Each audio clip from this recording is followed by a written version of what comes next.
आई गो.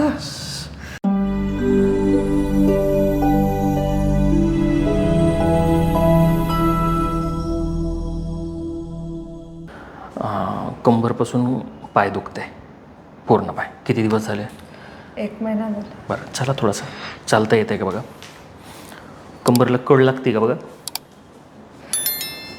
कमरेपेक्षा नाही इथेच कळलं. ठीक आहे, पायाला म्हणजे सायटिकाचा त्रास जास्त आहे तुम्हाला. आणि तो नसा जे दबले ना कमरेच्या मणक्यात दबल्यामुळे हे सगळं झालं आहे. सुरू करू. इथं सरळ झोपा तुम्ही पाठीवर.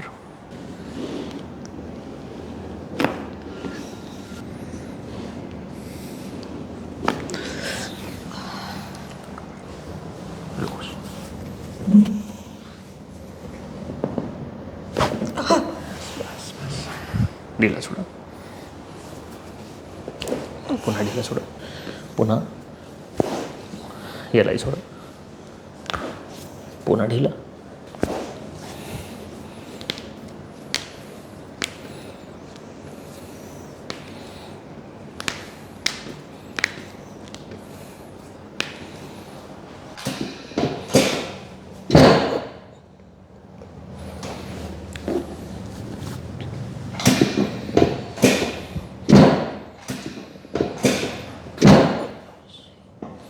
हाताखाली घ्या. कमराकडे घ्या. इथंकडे बस. पडलो सोडा.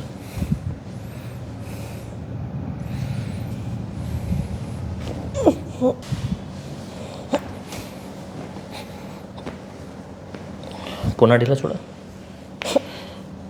लूज सोडा.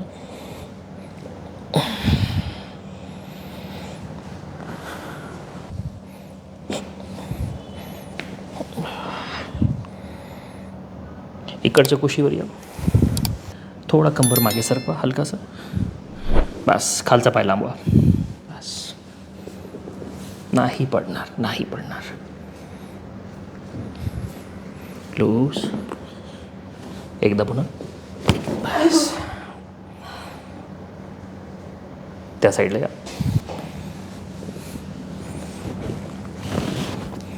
माझ्याकडे सोडू. खुल्लात कंबर पूर्ण. ठीक आहे. उठायला खाली कर खाली. शरीर येईल. बस. लूज सोडा. पुन्हा. बस बस बस. हो गया. उठा. एकदम लूज. मोठा श्वास घ्या. सोडा. पुन्हा एकदा श्वास घ्या. श्वास घ्या. पुन्हा सोडा. आई गो.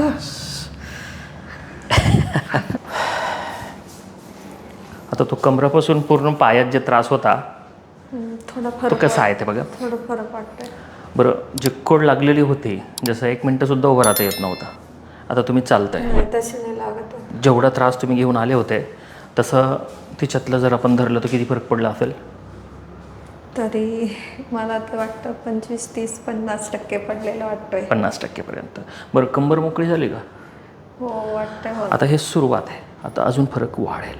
जसं जसं आपला नसांमध्ये रक्तपुरवठा वाढेल तसं तसं तो त्रास अजून कमी होईल. कंबरदुखीचाही त्रास कमी होईल. फक्त तुम्हाला 1-2 दिवस थोडासा रेस्ट घ्यायचा आहे. वजन उचलू नका. वाकून काही करू नका. खाली बसणं सध्या टाळा. काही दिवस. एकदा ठीक झालं मग सगळं आपलं पहिल्यासारखी आपण रुटीनवर येऊ शकतात.